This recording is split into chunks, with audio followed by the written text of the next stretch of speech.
Ngayong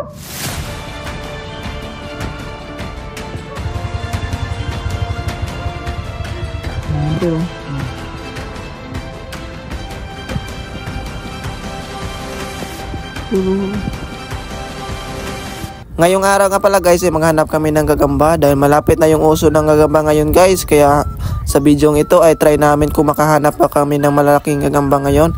At kasama ko naman dito guys si Paloma TV. At ito yung gamit namin guys sa paghanap ng gagamba, itong NSS na flashlight. Ayan, ito yung sa akin ay 200 watts at yung kang Paloma guys ay 100 watts. Ayan, so subukan namin ito guys. Sobrang tagal ng maloobat nito guys. Tamang-tama to sa paghahanap ng mga gagamba. At sobrang liwanag pa ng ilaw nito at hindi ka talaga magsisisi pag ito yung gamit mo. Kaya kitang-kita mo talaga yung gagamba nito guys.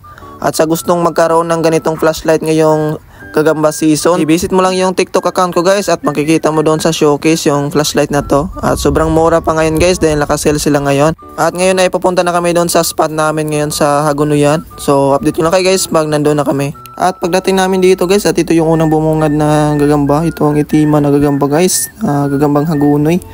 Ayan guys, so good size siya guys. At sakto lang yung kanyang tiyan, hindi ganong malaki. Ayan, so kukunin ko na guys. At next naman guys ay dito nakakita na naman kami ng gagambang team size. Ayan, sobrang laki ng kinakain niya dito at may pagkaabo na gagambang ito. At napakasulit din. Yon, so kukunin na namin to. At ito naman yung next guys, yung nakita namin. Sobrang haba din ng galamay nito. Kaso lang team size lang to guys. Di ganong kalaki yan. Ayan, so kunin na namin to.